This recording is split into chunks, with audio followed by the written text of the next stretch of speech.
Sounds good. You can flip through. So as everybody knows, Haven's a co-working space, but right now we started Haven Halftime. Go to the next slide.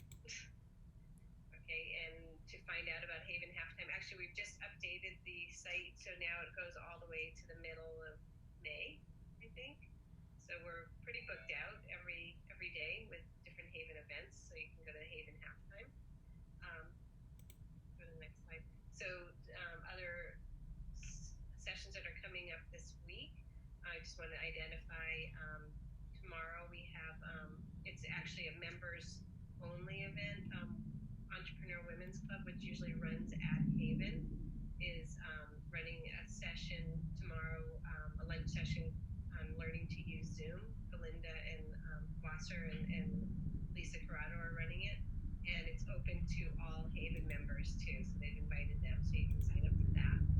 On Friday, Marie Rocca is going to talk about when good pitches can go wrong. And actually that one seems to be super popular. I think we have about 45 people signed up for it. So it's kind of an extension of getting ready for Haven Hatch. So it will help people with their five slide presentation for Haven Hatch, which we probably will wind up doing virtually in end of May. But so we'll see. And we also have one set for July. And then also on Thursday night, along with Connecticut Hall of Fame, we are putting together a session to help high school girls get empowered with their financial future. So Jenny Lawton, who used to be the president of MakerBot and also started Techstar, is going to be the presenter. And if you know any high school girls or even college girls that want to learn more about finances, it's a great session. Obviously, you can sign up for our e-newsletter. If you can go to the next slide. All these sessions are run on YouTube, so we'll be recording these, and if you miss something, just kind of download there, and love to get you to put comments in on our YouTube, because that will really help with our SEO, selfishly. But okay, and the next slide. And if you haven't written a review about Haven lately, love to have you just write something. Just anything just about this whole virtual Haven Halftime would be super helpful. So you just have to go into Google, type in review Haven, and then click on Google reviews. Okay. If you know people that are interested in this, we are offering. I'm coming up with we have a social membership, but it's kind of extending to the digital world, and we'll be having some specials for Mother's Day on this, so stay tuned. And just some web etiquette, and actually I'll let Shannon kind of take over this a little more, but typically these presentations are about 20 minutes, and then we open it up for questions. You can post your questions in chat, although I think with Encaptiv today, there's probably some other ways to do that. And then we'll be hanging around here to just kind of schmooze afterwards. So without further ado, I will, actually this was yesterday's presentation, so split one more through. Okay, we'll pass it over to Shannon. So thank you. Thanks. Thanks, Felicia, and hello, everybody. Thank you so much for joining. I realized I did not update my date up there in the right-hand corner from the last time I gave this, but today we're going to be talking about how to make the most of your virtual meetings and events, and we're using a software that I developed, which is called Encaptiv. And for those of you who joined Zoom through Encaptiv, you should have all clicked the button. I see there's 8 of you in Encaptiv. Just make sure to hit the minimize button on your Zoom. So in that upper browser window, you'll see the X to close out Zoom, the circle with the yellow circle with the minus sign to minimize it. Hit that one, and it'll keep your video open. It'll just make it smaller so you can see Encaptiv behind it. And if Zoom launched a second window in your browser, just close that window and click on the Encaptiv one so you can follow along with the slides. And while we're doing this today, I'm going to be taking questions through Encaptiv. So make sure to submit all your questions in Encaptiv. We're also going to do some polling, and you can give me feedback. You should see some emojis below your slides there in Encaptiv.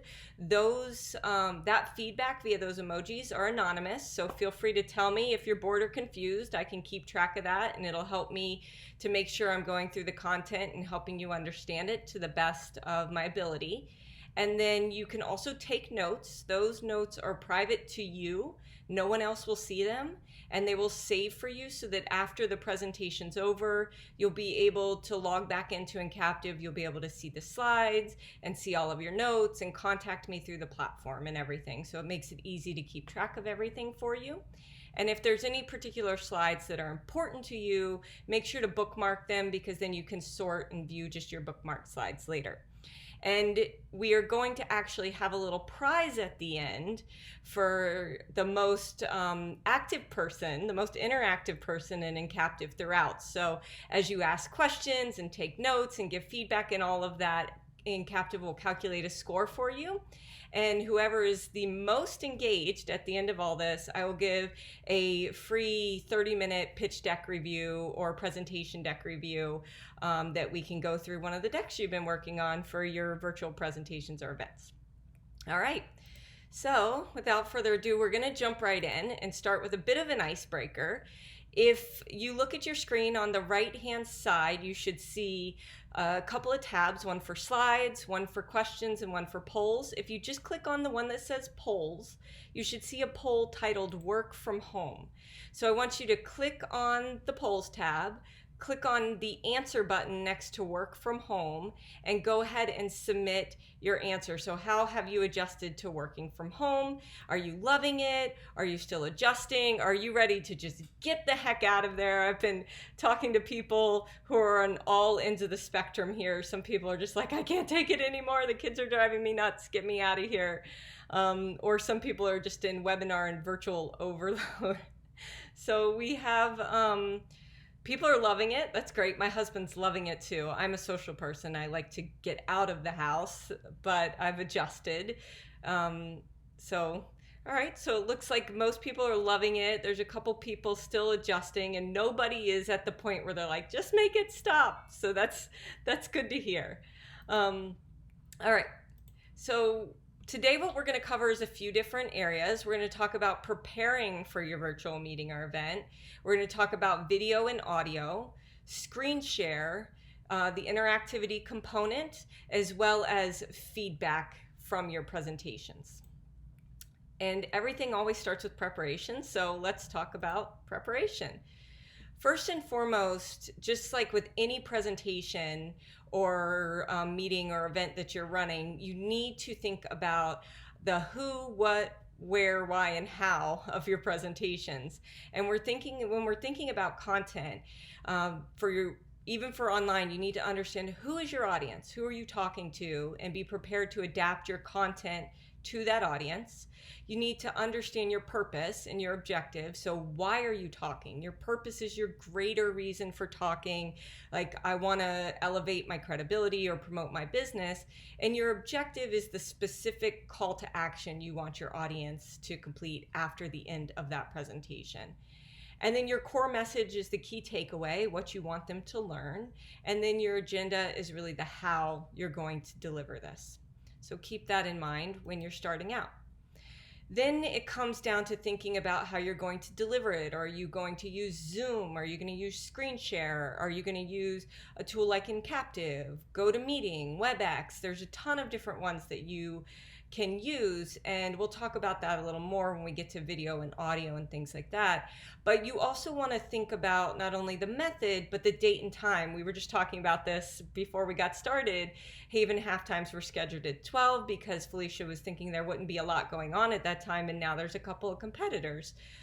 Zoom has put out some guidance to start at quarter after or quarter till instead of on the hour or the half hour, because everybody's starting on the hour or half hour, so it can kind of make you stand out a little more. I just attended a webinar with a client right before this that started at 10:15, so he started it on the quarter hour afterward. And then it's also important to send out reminders to people, because we are in webinar overload and virtual meeting overload right now. So if you really want to make sure you get that attendance, you need to make sure you're sending reminders to people. And HAYVN's been really great about that, posting in the Slack channels and sending emails and all of that. So make sure you schedule reminders to send out to people. The other thing you want to do, and I've seen so many fails on this end with ones I've attended and helped people with after the fact, is the tech check. So whatever you're using, make sure you do a test run of it or two beforehand. Check to make sure your video is working. Check to make sure you can be heard and that your audio is working, or anything else related to the technology you're using for your virtual meeting or event, because you don't want to be fumbling during the meeting. You want all this worked out so you don't have a bunch of technical issues as you go through. The next thing you want to do is start early. There is nothing worse than going in to join a presentation and sitting there waiting as a participant. So as someone who's running the virtual meeting or presentation, you want to make sure you get started at least 5 minutes prior so that people can jump on and feel comfortable and ready to go. Not like they're waiting for you to start or wondering, did it get canceled or am I in the wrong thing? And as I said, as we go along, if you have questions, just submit them through Encaptiv. They'll pop up to me, and I'll try to answer some of those as we go, but I'll also do all the Q&A at the end. All right, so now that we know a little bit about preparation, let's talk about video and audio and when and how to use these different technologies.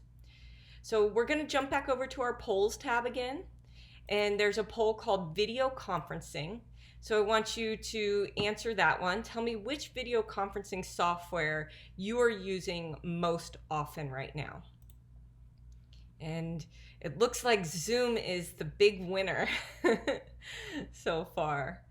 A lot of people are using Zoom these days, yeah. So we've got a lot of Zoom users, and that's to be expected. That's what I've been seeing most of, but I also am seeing Google Meet and GoToMeeting quite a bit, but Zoom is by far the most popular.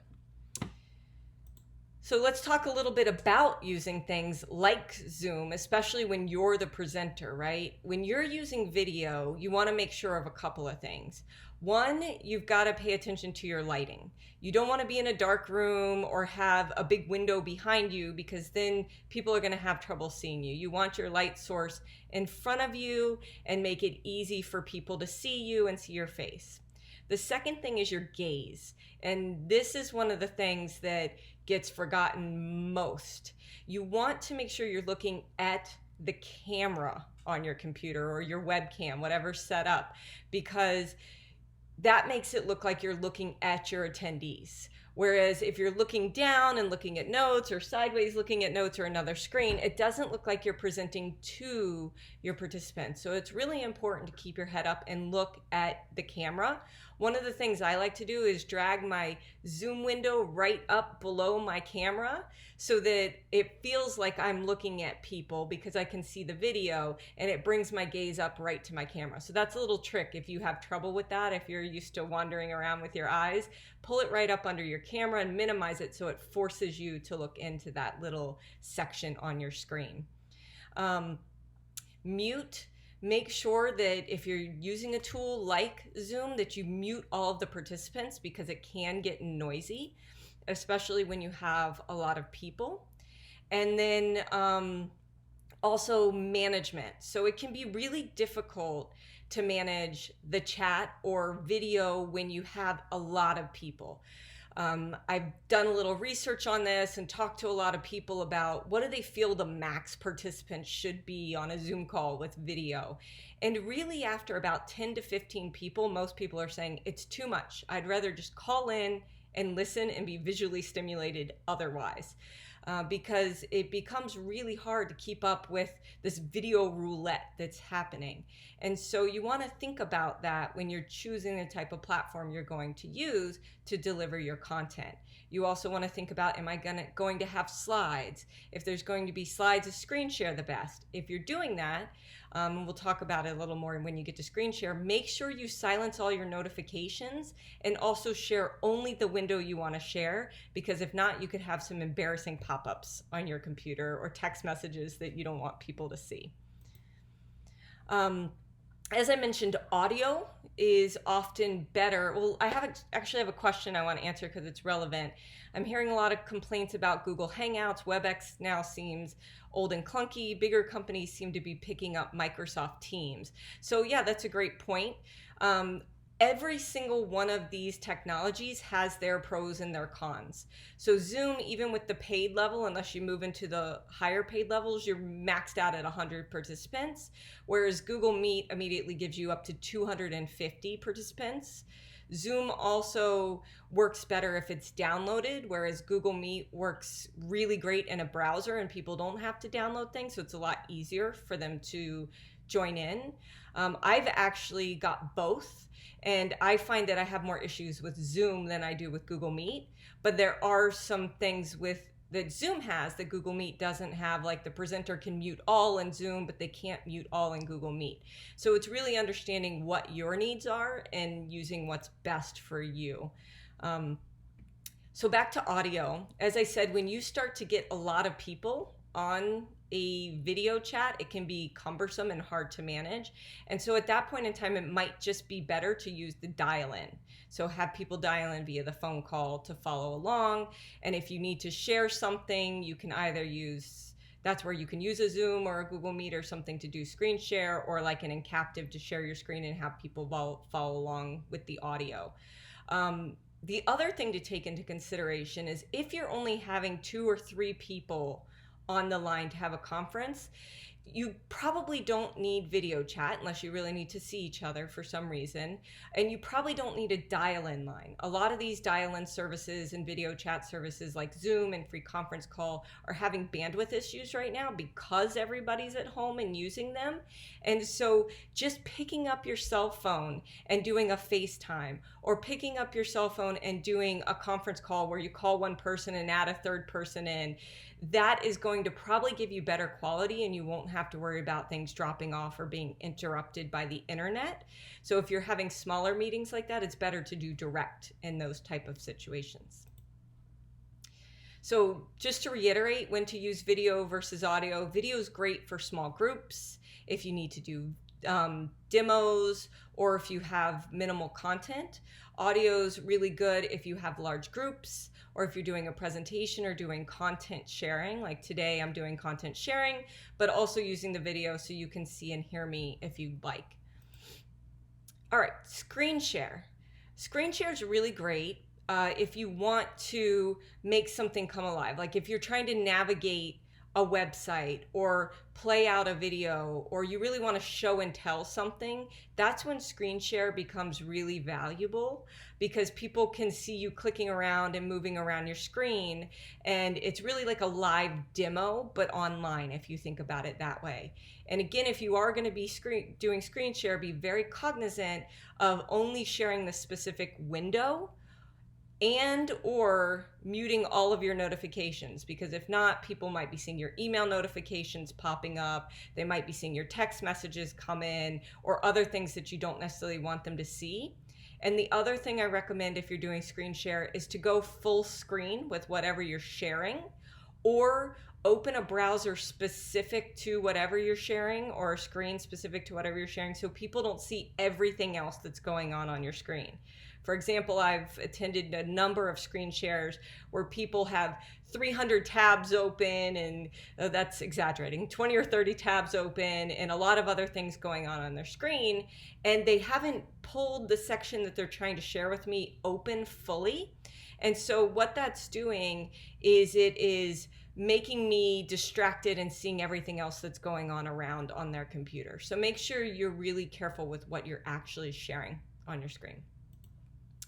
All right, So interactivity, this is where you can really start to step apart from the other webinars and online events, is using interactive tools. So Q&A is something that can be hard to manage with video chat and things that just have a chat box and not a question box, for example. And so, and also on just phone calls, that can be cumbersome to manage because everybody's trying to talk over each other and find time. So it's important to, I've seen several different techniques. One is, again, I'm using Encaptiv because I can specify, just submit your questions through here. They come in through there, I can track them and everything. And if I don't answer all the questions, it saves for me so I can follow up with people afterward. If you're doing a video chat or a phone, I would recommend, like if you're using Zoom, they have a chat function. The problem with that is it sometimes becomes hard to separate out chat from questions. So start out by encouraging people to either submit only questions in the chat and keep other chats offline. I've also seen people use it where they have people text their questions in to a number so they can keep those questions separate and not cluttering up the chat and trying to keep all those things apart. And then also it's important to decide how you're going to take questions. Are you going to do it throughout the presentation or are you going to do it all at the end? So decide that ahead of time and give your attendees a heads up on how that's going to work. Oh, wrong way. So next is polling, and you saw we've already done a couple of polls throughout this. Polling is a great way to kick things off because it can be used as an icebreaker. You can kind of get the mood of the room. You can also use it to assess people's knowledge and skill sets. You can use it almost like a quiz to see if they're getting what you're talking about and all of that kind of stuff. And it can also be fun and informative. I know Zoom at a certain subscription level does have polling wrapped into it. I haven't used it because I just haven't. I use Encaptiv for everything. And as you can see, we've built in the polls and the questions here. But polling is just a really great way to get people interacting and make them feel like they're part of the content and the discussion. And then the other thing you can do is gamification. And you noticed at the beginning, I said we're going to have a prize for whoever interacts the most throughout the presentation with Encaptiv. And so that's one way you can do it. You can have other ways to gamify your presentation, basically make it exciting, encourage people to ask questions, encourage people to participate in the polls, and like if they, or encourage them to answer questions in the chat or the question box. And then whoever answers, you can say, you got it right, you get a prize kind of thing. So making it fun and interactive for people to encourage those kind of things is always good. Next, we're going to talk a little bit about feedback. So we have one more poll to take there called feedback collection. And I want you to just answer that. How do you currently collect your attendee feedback and after a virtual meeting or event? And we've already got one answer in there. Someone's using a feedback survey. A couple people aren't collecting feedback at all. Go ahead and just submit those. Anecdotal.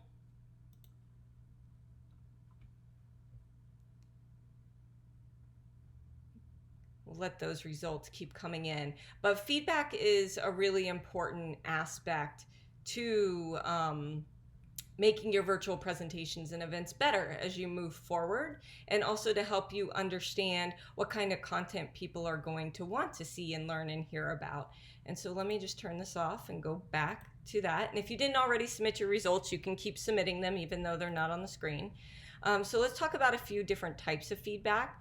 One is anecdotal, which I saw that one of you is using anecdotal data. And basically what anecdotal data is just asking, listening, paying attention, looking at the types of questions that came in, looking at the chats, all of that, talking to people afterwards and finding out what they thought about it. So that's kind of the anecdotal data side of it. You can also do follow-up. Some people send follow-up emails. They do calls or text messages with people, like the one I got off right before I did this one. He texted me right after and said, how was my presentation? What did you think? Where are some areas where I can improve? So you can follow up with your attendees to collect data from them. And then You can also do things like a feedback survey. And a lot of feedback surveys get sent out after the fact, and they have a pretty low response rate, 10 to 20% for external people. If it's an internal survey, meaning internal to a company or organization, it can be as high as 50%. So you have better news there.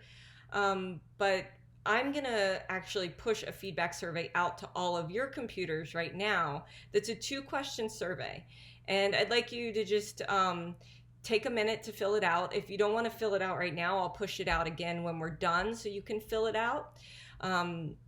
And so you can also collect feedback in the moment. So with Encaptiv, we make it so that you can do that. You can push it right out and collect the feedback in the moment while people are still logged in. Finally, you have analytics. So the great thing about online, and I've been attending a lot of meetings with event owners and presenters and things like that about collecting data and analytics and moving from in-person to virtual and what that means and what that looks like. And one of the really good things about doing things virtually is you can collect data. So like if you're using Facebook Live, you can go back and review all the comments. You can see all the little emoji feedback that people gave you. If you're using Zoom, you can go back to the comments that people made in the chat. I know there's little feedback icons in Zoom as well. They don't really provide a robust report for you though. A platform like Encaptiv, we give you detailed analytics. So at the end, you'll see slide by slide every bit of feedback that you got, every thumbs up, sad face, plus face, whatever it may be. You'll see all your poll results, every question. So we give you really detailed analytics. So that's the great thing about virtual. So if you're using a virtual platform, I would encourage you to learn about what types of analytics they provide you and use that as you're presenting to improve your presentations going forward and be even better with them. And so now what I'm going to do, if you didn't complete the survey previously, I'm going to go ahead and push that out so you can go ahead and fill that in and just tell me what was the biggest thing you took away from this today. And then what I'm going to do is I'm going to move over to the questions now and start taking some of the questions. So as you have questions, go ahead and type them in Encaptiv. I'll see them pop up.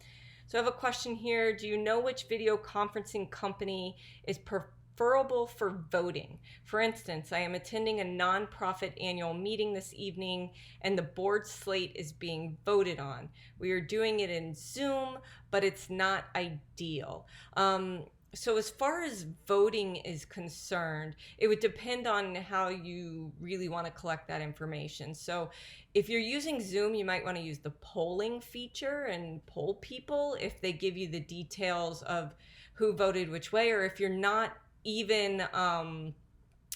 worried about who voted which way, just how many votes come in, a polling feature can be good for that. I haven't actually used their polling features. I know you could use our polling features for something like that. Google Meet doesn't have a polling feature that I'm aware of, and I'm not sure about GoToMeeting or GoToWebinar, any of those. I can take a look at that though and get back to you and let you know what might be a good solution for you to do something like that. There's also a third-party polling solution called Poll Everywhere that you could use, and it's specifically for polling. You can't run a presentation through it, but I believe you can embed it into your PowerPoints at this point in time. So Poll Everywhere is another option you might want to check out. Can Zoom webinar moderators see all chats, including private chats, post-webinar? That is actually a really good question. I will have to look into that. I'm going to leave that one unanswered because I don't know the answer to it. And I will get back to you on that one. So good question. Have you been Zoom bombed yet? No, I have not been Zoom bombed yet, but I know that people have been, and I've actually seen some pretty hilarious videos relating to Zoom. So I have not been Zoom bombed yet. And then, can Zoom webinar moderators see all chats? Oh, wait, no, I already didn't answer that one. So, all right, that's all the questions I see in Encaptiv. So what I'm going to do is I'm going to open up Zoom here and I'm going to unmute everybody so that we can just chat now if anybody is interested in chatting. Hello, everybody. It's good to see all of your faces. So, what other questions does anyone have at this point in time? Or we just answered them all. Can you talk about Encaptiv for a second and say talk a little bit about how your best users are using Encaptiv? Yeah. As I said, we first developed Encaptiv as a way to um, help in-person events and presentations. And now we've had to quickly adapt for this online and virtual market. And one of the things that we've done is built in the ability to add in your Zoom or go to a meeting or whatever. And the way I've been seeing a lot of people use it is like we've used it today. I've also been seeing some creative ways to use it for panels. So people will get everybody on the Zoom to talk as a panel and then have some slides associated with that, but then let the attendees drive the questions for the panel. So there'll be a moderator on the other end of Encaptiv taking all of the questions and then sharing those questions back out to the panelists so the panelists can then answer those questions via the video chat. Yeah, so that's what I've seen so far. And right now we're working with a number of different event producers and event planners and large scale conferences that have been canceling these things and figuring out how to go virtual. And at the end of this month, we've been building out something to support events for them. And that'll be released. And we're also working on integrating video right into Encaptiv. So you won't have to launch something separate. It'll all stream in the same window together. Yeah. Any other questions or thoughts? Does anybody have any best practices they want to share?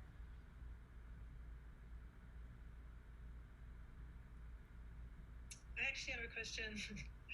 I've been trying to focus on my next future webinar. Can you hear me okay? You're breaking up a bit. Okay. Is this better? Yep. Okay. One thing I want to focus on for the next time I do a webinar is incorporating slides. And Shannon, you and I had talked about, reducing the amount of language in the slide and using graphics and things like that. But I think I need, practice with and confidence, and I think that'll come with practice in going back and forth between presenting and showing a slide. And I think, and I really haven't been the one sharing. The one time I did the slide presentation with one of HAYVN's halftime, Felicia was really running the slides. I was not. So I guess, do you have any advice for incorporating slides into your presentation? Kind of top 5 tips that you can share. So you broke up a little there, but you're looking for like some top tips for incorporating slides into your presentation? Yeah. Yeah, it's just like when you're giving an in-person presentation, right? You want to make sure your slides have as little text on them as possible and as much imagery as possible, right? Because people can't read and listen at the same time, and you want them to be listening to you, not reading what's on your slides. So making sure that they're more visual in nature. That doesn't mean you can't use any words, but make sure they're more visual in nature. Again, if you're going to be presenting them virtually, find the tool that you feel most comfortable with and that you can best manage. For me, Encaptiv's easy because it's my brainchild, right? So I can manage having Zoom open and Encaptiv open and running both. And a number of our customers can do that. But some people have flat out said, no, I just need it all in one and I just want to do screen share and screen share my slides. If that's what's easiest for you, use that, right? So find what works best for you and then practice. So my client that I've been working on his webinar with him for this morning, that was right before this, we practiced yesterday several times together. And so I got on the other end. He went through his presentation, not in full, but he ran through it so he felt comfortable with presenting online and using the technology to present and how that is. So find a friendly or two to say, hey, can you do a dry run with me online so I can get familiar with this technology and you can give me feedback on how you thought it went, right? So those would be the biggest tips, is to practice with it, get really comfortable with the technology you're going to use, and make sure the technology suits your needs so that you can really be comfortable with it.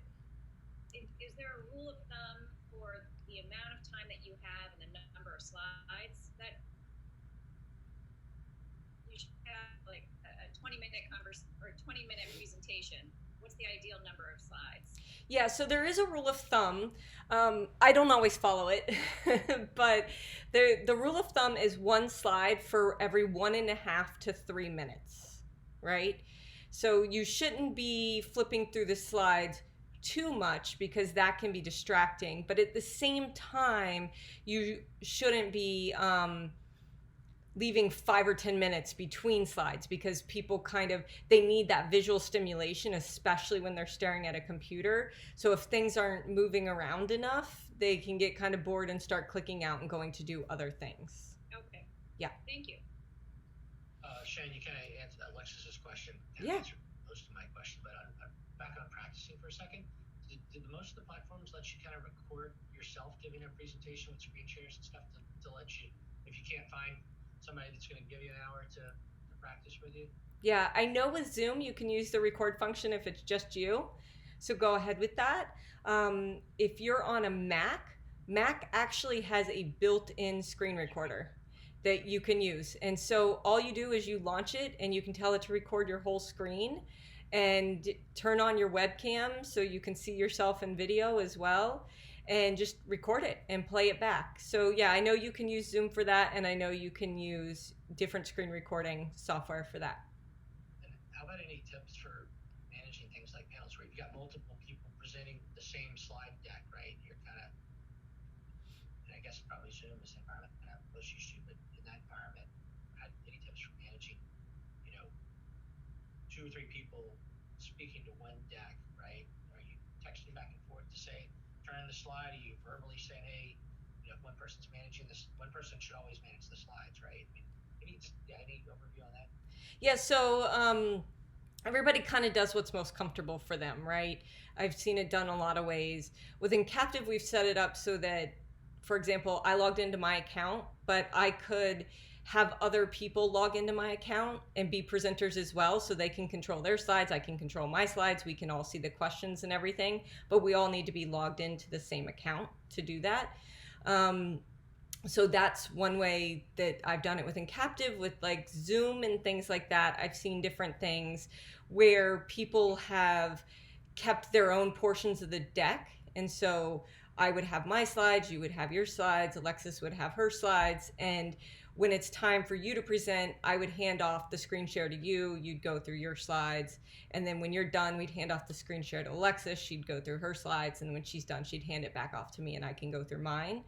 Or you can do like what Felicia and I did at the beginning today, where you would just click through the, Felicia just like said next or did this really quick so that I could just move through her slides for her. So I wouldn't say there's a best way to go about it. We're all humans and we all understand that if one person's driving it, someone's got to cue them somehow. And so outside of having a way for you to share the presentation and do that, I think with Google Slides, you can also have collaborators where different people are managing the same set of slides. You would just invite them to collaborate. So outside of collaboration capabilities, people know that you're going to have to either cue each other up, or so it really comes down to whatever's most comfortable for you. Any other questions? In some ways, it's so much easier doing it this way than actually in the event space. Like you don't have to worry about all the technology working, screen and people's laptops and stuff. Yeah. One of the things that I didn't mention is like I have a background up, Felicia has a background up. Some of the Zoom backgrounds can be incredibly distracting. Like there's ones where there's movement going on in the background and people like walking in the background, so it makes it feel like you're in an actual space. And I would say stay away from the backgrounds with movement because they're distracting for your attendees. Related to that, when you think about sort of anything kinetic on the actual slides, like a little movement, as you either slide transitions with some movement in them, or actual little videos or things within the slides.